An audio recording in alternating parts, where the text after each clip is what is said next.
Ngayon sa ating Balitang Entertainment. Nanay, Merry Christmas! Todo suporta po ang mga big boss ng TV5 Signal at maging ng Media Quest sa Grand Premiere Night ng Metro Manila Film Festival, Manila's Finest. Present po dyan sina Media Quest President and CEO Jane Basas. Ayun, oh. Signal First Vice President Shana Olaso. Ma'am Shiana, Merry Kasama Christmas. rin po si TV5 President and CEO Guido Zabaliero. Boss Guido, parang hinam ka Metro naman. Pacific Investments Corporation Executive Chei Cabal Revilla. Good morning. At Chairman Manny V. Pangilinan. Boss Sabi po Manny. ni MVP, Bossing, Merry Christmas po. Christmas, boss. Namamasko po, boss. Sabi ni Bossing. Magandang senyales daw na malaki ang interes ng mga Pinoy sa pelikula tulad po ng Manila's Finest. Proud din daw siya na maging parte ng Metro Manila Film Festival. Umaasa rin po sa MVP na hihigitan pa ng pelikula ang expectation ng mga manonood. Abangan po ang pinakamakabuluhan at pinakanapapanahong pelikula, ang Manila's Finest. Mga kapatid, unahin po natin ito sa mga sinihan, Bukas ha? na bukas din po. Bukas po yan. Iikuti namin ni Ted Filon ng mga sinihan. Hanapin nyo kami. Unahin po namin bukas. Yes. Pagkatapos ng aming programa, agad akong tatakbo diyan sa Paramount Theater. Ba, meron pa bang Paramount? Ay. Wala na iyon. Ay, wala pa. Oo. Ay, diyan ho sa Delta. Wala na rin yata iyan. Sa Circle. Wala, hindi ko alam lahat yan. Sa Parang Rimar. wala na yan. Ha? Rimar. Saan ba yan lahat? Sa Odeon. Wala. Wala na rin. Wala na lahat yan. Sa Act. Wala. Wala po, Your Honor. Ay, Act pala. Okay, go. Oo, ito. Sige. Sige. Ako na ba? Oo, ikaw na. Apo, abay nakipag-banding daw si Derek Ramsey sa anak niya kay Ellen Adarna na si Lily sa England.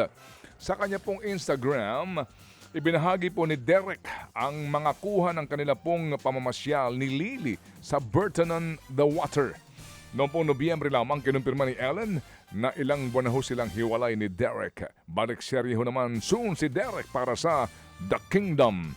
Magkaibang mundo na mapapanood sa TV5 on 2026. Nagsalita naman po ang singer-songwriter na si Zach Tabudlo sa mga komento online na siya daw po'y amoy maasim.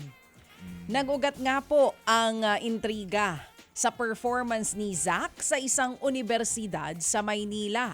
Lumapit po siya sa crowd na nasa barikada habang tagatak ang kanyang pawi sa suot po niyang gray shirt. Okay. Sa isang TikTok post, ipinakita pa ni Zach ang mga komento. Okay. Idinaan na lang po yan ni Zach sa pagtawa. Sa isang bagong post, ipinakita naman ni Zach ang larawan nila ng singer na si Zild. Caption niya, hindi daw po ako maasim, sabi ni Zild. Ito naman mga taong ito, ang pa-perfect nyo naman.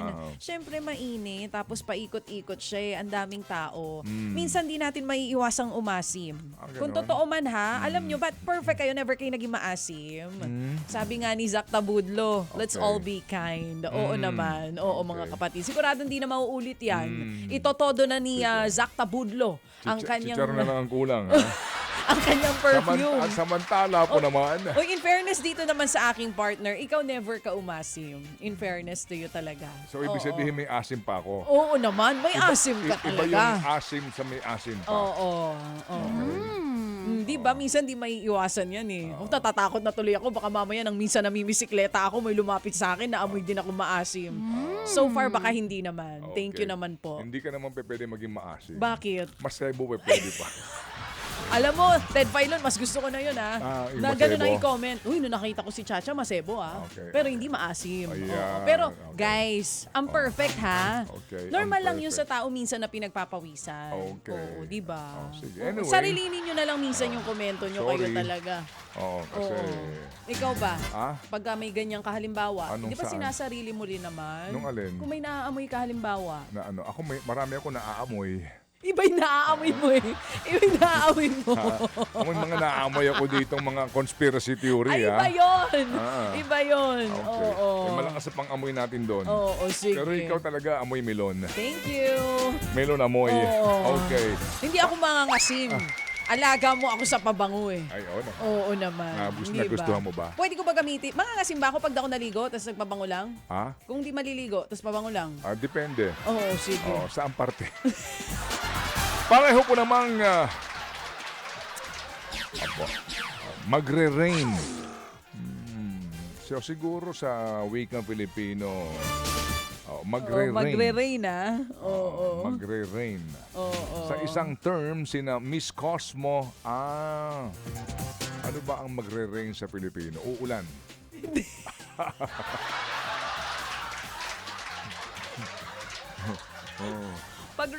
Pag raining beauty queen kasi ang ibig sabihin, siya ngayon yung beauty queen ngayong Parehong taon. uupo. Oh, yan. Oo, mas okay yun. So magsi-sit down. Sa isang term, sina Miss Cosmo 2025, Yolina Lindquist ng USA at ang Pinay first runner-up na si Chelsea Fernandez. Ayon sa Miss Cosmo Organization, ito'y paraan para suportahan nila ang isa't isa sa pagtupad sa kanilang tungkulin at responsibilidad.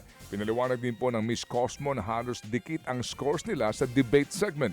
51 points ang nakuha po ni Yolina habang naka 49 points po naman si Chelsea at halos daw po pareho po naman ang mga magiging role nila.